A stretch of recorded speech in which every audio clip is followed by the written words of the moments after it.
Muy buenos días en esta mañana que nos conectamos para seguir estudiando de la palabra del Señor. Espero que hayas tenido una buena semana, una semana de lectura de la palabra, de conocer más a Dios y bueno, en este desafío de leer la Biblia en un año.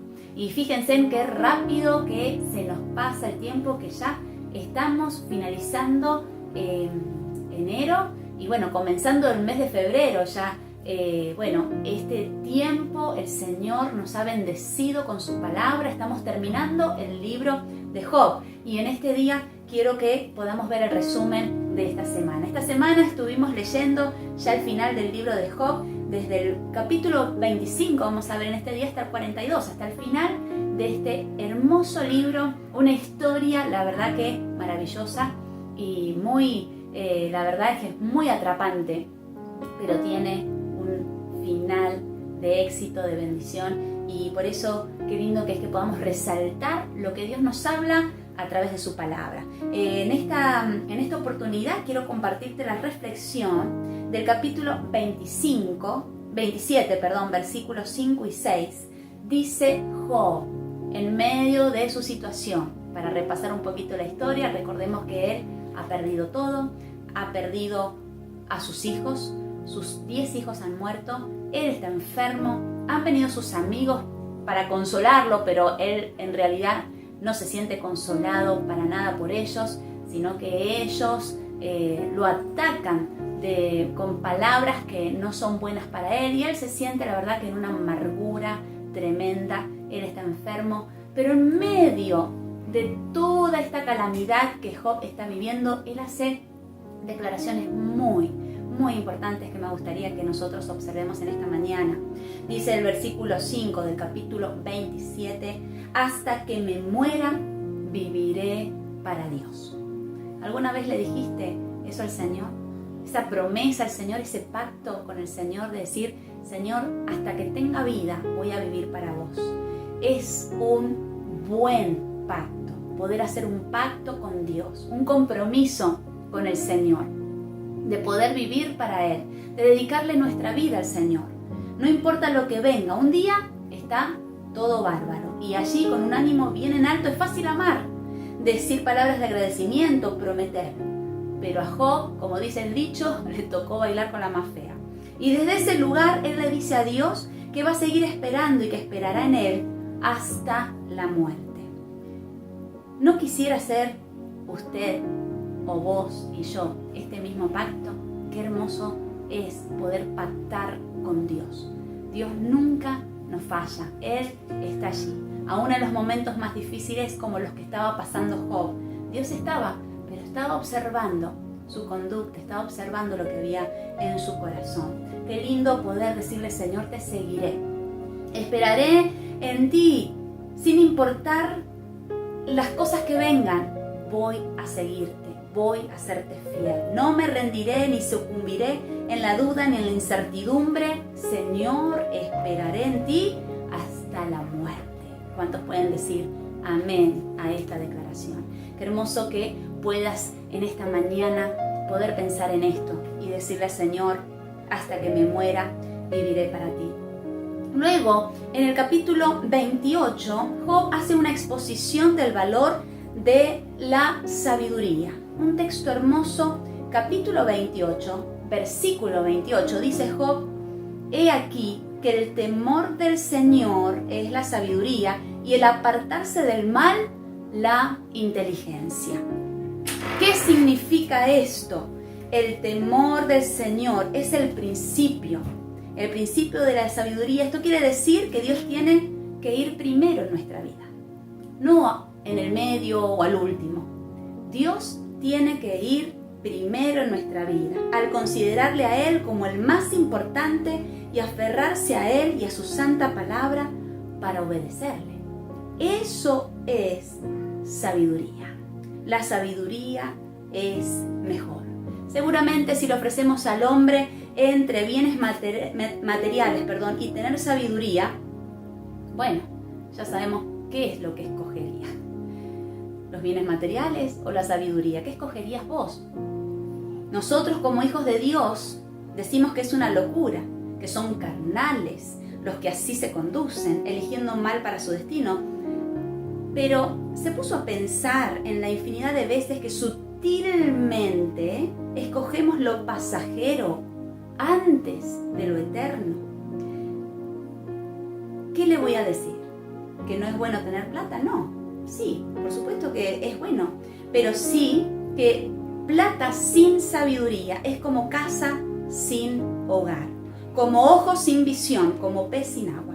El hombre entendido siempre escoge la sabiduría porque ella es mejor que todo bien. Así que en esta mañana te animo a que escojas sabiduría. Y esa sabiduría que solamente te la da el Señor. Te la da a medida que lo conoces. A medida que conoces su palabra, Él te da sabiduría. Déjalo al Señor que Él sea el primero en tu vida. Bueno, y vemos acá que la historia sigue de Job. Él se lamenta por su condición. Él está sufriendo mucho. Dice él que se encuentra en el capítulo 30, podés leer, que se encuentra en oscuridad, en aflicción, que su piel está ennegrecida de la enfermedad que él tenía, que se encuentra en luto. Y allí, en el capítulo 31, en medio del dolor, Job hace una declaración impresionante. Y la palabra del Señor dice, cuando comienza el capítulo 31, hice pacto con mis ojos. Hice pacto con mis ojos. Qué hermosa decisión. Hoy en día, la pornografía, los sentidos, muchas veces el pecado entra por los sentidos, y uno de los sentidos, que es la visión, las imágenes, lo que miramos, lo que consumimos con nuestra vista, puede traernos mucha ruina para nuestra vida. Hoy en día la pornografía, que las cifras de este mercado es impresionante. Hay estudios que dicen que en este mismo momento hay 30 millones de personas consumiendo pornografía. Aproximadamente el 50% del contenido en internet es pornografía. La pornografía está altamente ligada con la violencia y por lo general hacia la mujer y hacia los niños. La pornografía infantil es un mercado que deja billones, no millones, billones de dólares. Qué terrible en el mundo que vivimos, cuánta maldad. Acá vemos que Job hace una declaración: hice pacto con mis ojos. No miré nada de lo cual hoy me tenga que avergonzar. Eso está diciendo Job. No miré a la mujer extraña o la mujer de otra persona. Hice pacto con mis ojos. Inclusive Jesús recalcó este principio y Jesús dijo: si tu ojo es motivo de caer, es preferible que te saques el ojo y entres al cielo con un solo ojo que con los dos te vayas al infierno. Es una reflexión muy importante en estos tiempos que vivimos. Algunas veces se hace por broma, por chistes, y muchos terminan siendo esclavos de la pornografía. Por eso el Señor en esta mañana nos está hablando. Y si necesitas ayuda, vos sabés que en la iglesia podés encontrar gente de confianza que te va a ayudar. No le des lugar al diablo con todos su abanico siempre de opciones a lo placentero que te trae ruina, tanto para los hombres como para las mujeres. El Señor quiere que te decidas a hacer un pacto con tus ojos también, para que lo que tus ojos miren siempre sea de bendición para tu vida. Por eso, para mí era muy importante poder recalcar esta palabra de Job, donde dice: hice pacto con mis ojos. Y vemos acá en la palabra, en el estudio que ustedes tienen, que tenemos una reflexión, y me gustaría compartirla. Esta reflexión dice: para la sociedad actual, Job está realmente loco. Seguramente vos pensás igual que yo. Hoy la sociedad, el mundo, el pecado, se esfuerza por vendernos por los ojos millones de productos. Satanás sabe de cómo afecta al ser humano todo lo que entra por el sentido de la vista. Hoy nos parece obsoleto, anticuado, anticuado, pasado de moda el leer que un hombre llamado Job hiciera un pacto con sus ojos, el de no mirar a una mujer que no fuera su propia mujer. ¿Cuántos saben que Dios no cambia? Los principios de Dios no serán cambiados jamás. Ojalá que esta generación pudiera haber hombres y mujeres que se animen a hacer un pacto con sus ojos de no mirar lo que no es debido. Cuida tus ojos. En esta mañana el Señor nos habla. Cuida tus ojos. Mucho de lo que contamina el alma de una persona entra por los ojos. Que Dios te bendiga con esta palabra. Que Dios te hable, que Dios te ministre para que te puedas sentir fortalecido en decirle sí al Señor y cuidar todo lo que entra por tus ojos. Seguimos un poquito más y vemos que en el capítulo 31 Job hace su última exposición. Bueno, él dice que no ha mentido ni engañado a nadie, que no ha robado, que no ha adulterado ni mirado a la mujer de su prójimo, que ha sido justo, que no hizo acepción de personas, que fue justo y generoso, que no miraba a los astros, sino que ponía su confianza en Dios, que no tenía soberbia, que ayudó al forastero, que no se alegró en el mal del pecador, que no encubrió sus pecados. En resumen de cuentas, lo que Job estuvo diciendo en todos estos capítulos es: yo soy justo y no sé por qué Dios me ha castigado y me tiene por enemigo suyo. Ahora vemos que en la palabra, en el capítulo 32, entra en escena un amigo de él que se llamaba Eliú. Él era el más joven y no se había atrevido hasta el momento de decir una palabra porque era más joven. Pensaba que los ancianos tenían palabras de más sabiduría, pero en esto también hay una enseñanza. A veces no por tener la edad mayor o una edad que uno dice tiene una experiencia de vida, no significa que sea sabio. Yo he conocido mucha gente anciana que sus consejos son muy malos. Y estos eran los amigos de Job, los amigos religiosos de Job, los amigos que lo condenaban, que no lo ayudaban. Pero Eliú era jovencito y él le da palabras de ánimo, pero a la vez lo confronta con su realidad. Y Eliú dice cosas muy importantes que me gustaría compartirte en la palabra de Dios. Una de ellas es en el capítulo 32. Voy a leértelo. Versículo 12. Dice: he aquí en esto nos has hablado justamente. Yo te responderé que mayor es Dios que el hombre. También le dice en el capítulo 33, versículo 27, él mira sobre los hombres y al que dijere pequé y pervertí lo recto y no me ha aprovechado, Dios redimirá su alma para que no pase al sepulcro y su vida se verá en luz. Y sigue hablando Eliú, que es quien justifica a Dios, y prosiguió con su razonamiento.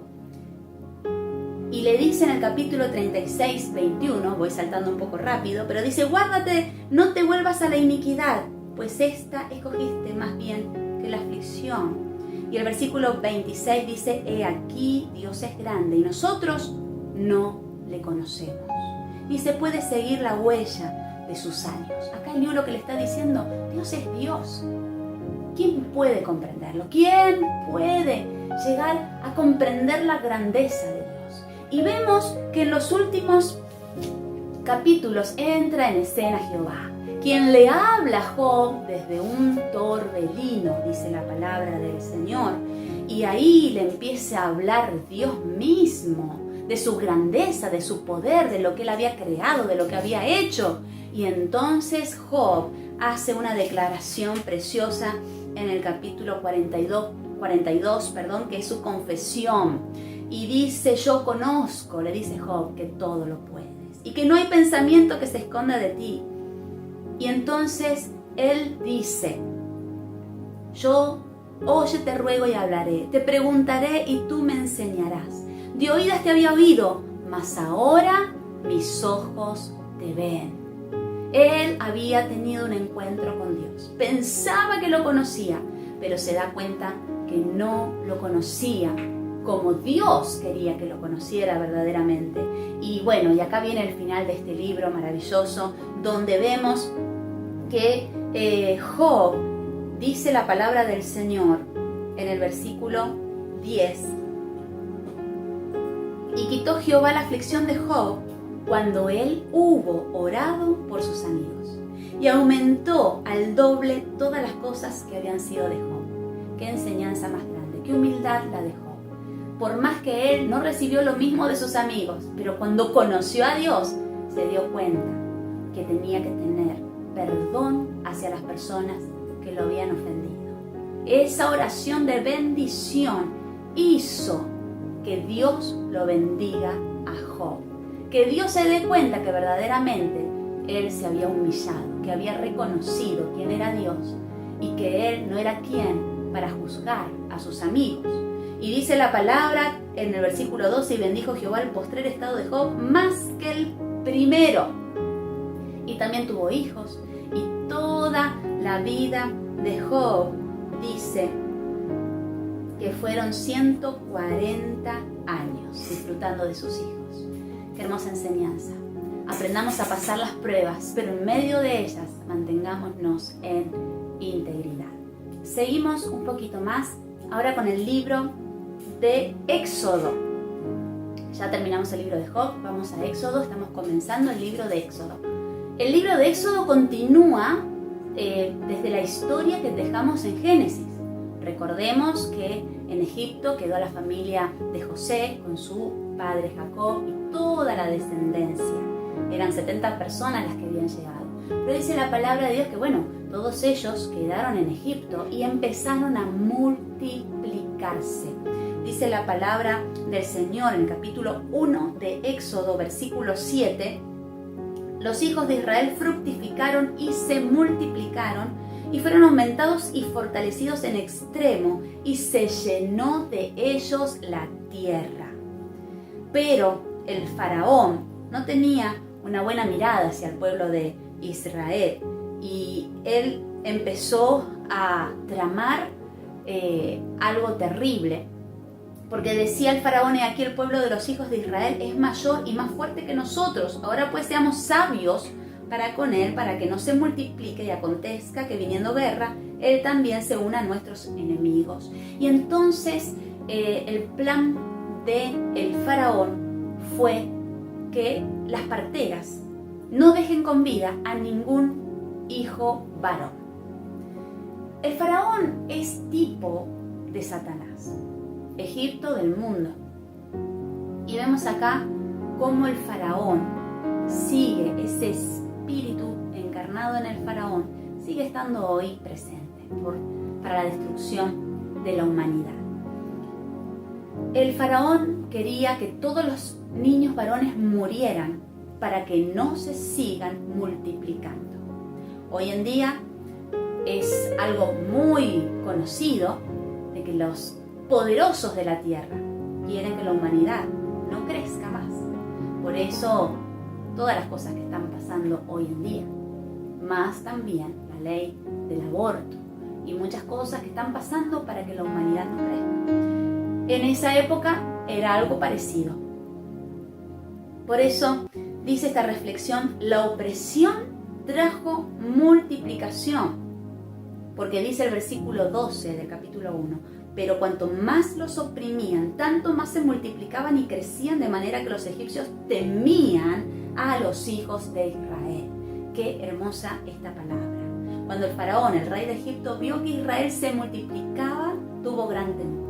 Fue esta la razón primera por la que decidió la muerte de los niños varones que nacían, y luego la opresión a la que llevó al pueblo de Dios. Pero nosotros leemos que mientras más los oprimían, más se multiplicaban.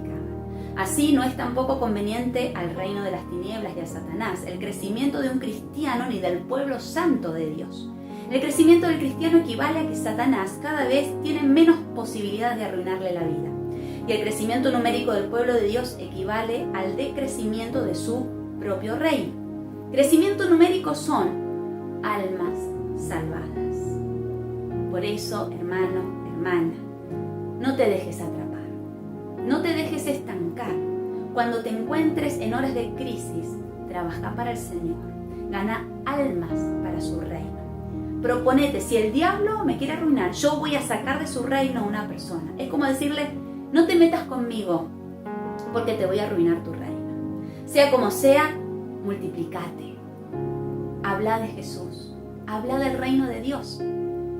Haga que el reino de Dios crezca, que nada lo detenga en su caminar y crecer con Jesucristo. Pero ahí, en esa decisión macabra del faraón de exterminar con los varones, habían unas parteras, dice la Biblia, temerosas de Dios. Qué maravillosa esta historia. Estas parteras hasta tienen nombre, es decir, que son muy importantes para el Señor, porque se llamaban Cifra y Fua. Y ellas tuvieron tanto temor de Dios que no mataron a los niños, pero el faraón las mandó a llamar. Entonces ellas les dijeron, lo que pasa es que las hebreas son tan robustas y fuertes que cuando llegamos ya dieron a luz a los niños. Sin embargo, la orden del faraón era que exterminaran a todos los varones que encontraran. Y bueno, ahí es donde encontramos esta historia donde Dios tiene un gran propósito con un niño que estaba destinado a la muerte, que era Moisés, el que nace en ese momento. Cuando nace Moisés, su mamá sabía que seguramente iban a matarlo, pero ella confió en Dios y trazó un plan dirigido por Dios y hizo un Moisés, y bueno, ese fue su nombre, Moisés, que significa sacado de las aguas. Lo calafateó con brea para que el agua del río no entrara, porque lo puso en el río Nilo, y ahí lo condujo el río y lo encontró la propia hija del faraón. Cuando vio ese bebé tan hermoso en ese Moisés, quiso como adoptar. Ahí estaba la hermana de Moisés mirando toda esta escena, y ella se acerca a la hija del faraón y le dice que ella conoce a alguien que podría criarlo.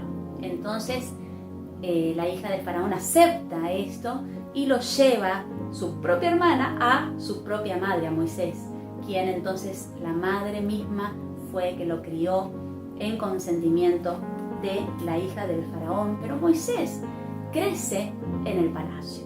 Moisés crece con toda la sabiduría de los egipcios. Moisés tiene todo lo que quiere. Él está ahí, en el palacio con el faraón, y luego tiene un hermano. Pero él se entera que él no es de sangre egipcia, que él es de sangre hebrea. Y un día ve a alguien que está, uno de los soldados, porque ellos terminan siendo esclavos de los egipcios, y entonces comienzan a agravarse el trabajo de ellos cada vez más. Y cuando ve que un egipcio le levanta la mano a un hebreo, Moisés se mete en la pelea, lo mata al egipcio pensando que nadie lo había visto, lo escondió, y resulta que era algo conocido. Entonces el faraón, conociendo lo que había hecho Moisés, el faraón quiere matarlo a Moisés, y Moisés tiene que huir al desierto. Huye de Egipto, y en ese tiempo Moisés que huye, bueno, pasan varios años, muchos años, donde Dios trata con la vida de Moisés, pero encontramos el llamamiento de Moisés. Y Dios lo llama, porque Dios escucha el clamor de los hijos de Israel que están esclavos en Egipto. Dios los escucha, Dios oye el clamor, Dios oye tu clamor en este día. Y siempre el Señor sabe cómo hacer, sabe a quién enviar. Siempre hay un escogido, una escogida de Dios que lo envía para ayudarte. En este momento lo que hace es Dios aparecerse a Moisés en una zarza ardiente. Y bueno, y hay un llamado de Dios para Moisés. Moisés acepta el llamado de Dios, pero no sabía qué difícil iba a ser. En realidad, cuando Dios te llama nunca sabes. Pero Dios está con Moisés. Y la verdad es que Moisés comienza a obedecer a Dios. Él se casa con Séfora, tienen 2 hijos, y luego Moisés, en el capítulo 4, versículo 21, Esta es una de las palabras que Dios le da a Moisés y le dijo Jehová a Moisés: cuando hayas vuelto a Egipto, mira que hagas delante de Faraón todas las maravillas que he puesto en tu mano. Pero yo endureceré su corazón, de modo que no dejará ir al pueblo. El llamamiento de Dios para Moisés es que libertara al pueblo de Israel de la esclavitud. Moisés al principio no sabía cómo lo iba a hacer. Además, él se sentía un tartamudo porque estaba tartamudo. Sin embargo, Dios lo envía. Y él le dice que él es Jehová, Dios Todopoderoso, y que los iba a sacar con mano poderosa. Cuando Moisés vuelve a Egipto, se encuentra con su hermano Aarón y le cuenta todo lo que había pasado. Cuando se presentan delante del faraón, el faraón, por supuesto, endurece su corazón. En realidad Dios lo había endurecido, porque Dios quería mostrar su poder. A Dios le gusta mostrar su poder, porque Él sabe que Él es el más grande, que para Él no hay nada imposible, que Él es el Todopoderoso. Y Él quería mostrar quién era Él, porque los egipcios tenían un montón de dioses, como el mundo. ¿Vio el mundo hoy cuántos dioses tienen? Imágenes, santos, dioses, como el dinero también, la fama, el éxito, también es un dios, porque es lo más importante para ellos en su vida. Los egipcios eran politeístas, muchos dioses. Sin embargo, Dios con esta historia quiere resaltar su poder. Y entonces vemos en la palabra del Señor, un poquito más adelante, vamos a seguir, en el capítulo 8, algo que pasa con el faraón. Acá empiezan las plagas. Y la primera es la plaga de sangre. La segunda fue la plaga de ranas. ¿Qué significa esto? Todo se había llenado de ranas. Todo no podían comer porque había ranas en la cabeza, en las camas, en todos lados había ranas. Entonces, los únicos que pueden hacer que se vayan las ranas es Moisés y Aarón, porque ellos tenían la autoridad de parte de Dios. Y dice el capítulo 8, versículo 9, y dijo Moisés a Faraón: dígnate indicarme cuándo debo orar por ti, por tus siervos y por tu pueblo, para que las ranas sean quitadas de ti y de tus casas, y que solamente queden en el río. Y el faraón le dijo: mañana. Y Moisés respondió: se hará conforme a tus palabras. Y acá tenemos una enseñanza. Fíjense, si vos tenés un gravísimo problema, ¿no es mejor solucionarlo ya? A mí me gusta la gente que soluciona las cosas rápido, no sé a vos. Pero este faraón podría haber dicho: ya quiero que se vayan las ranas. Pero él dice: mañana. Y acá hay una reflexión muy importante del mañana. El país de Egipto está lleno de ranas. Como te contaba, hasta en la cama del rey había ranas. Y por eso el faraón le pide a Moisés que ore a Dios para que se vayan, pero contesta: mañana. ¡Qué locura! Ve que en todo su país hay un desastre, la gente se está volviendo loca, todos están asustados, preocupados, cansados, y él dice: ora mañana. ¿Por qué no le pidió a Moisés que orara inmediatamente? Así actuamos muchas veces nosotros, dejamos para mañana cosas que debemos hacer hoy, y a veces vivimos una vida entera con el mañana. Muchas veces al encontrarme, dice acá la reflexión, con algún hermano que no se afirma en la fe, le digo: hermano, ¿cuándo se va a afirmar en el Señor? Generalmente la respuesta es la misma: hoy empiezo. Pero resulta que generalmente no empieza, sino que lo deja para mañana. Por eso es importante convertirte hoy a Cristo, ordenarte hoy, entregar todo tu ser a Dios hoy, confiar en Dios hoy, orar a Dios y consagrarse, adorarlo y servirlo hoy. Porque mañana, ¿qué sabemos de mañana? No sabemos qué puede pasar mañana. Por eso termino este resumen de esta semana, donde vos vas a estar leyendo acá el poder de Dios, cómo Dios obró para mostrar su brazo poderoso sobre Egipto. Te animo a que sigas leyendo la palabra. No dejes la palabra de Dios porque es lumbrera a nuestro camino. Dios te bendiga y le damos gracias a Dios porque estamos terminando un mes en victoria. Que Dios te bendiga, te ministre y que esta palabra pueda producir fruto en nuestras vidas. Nos estamos viendo. De muchas aguas se escucha aquí, se siente, trae sanidad, trae libertad, gozo y salvación. Eso, y es el río del Señor que nace de su corazón, nunca se secará.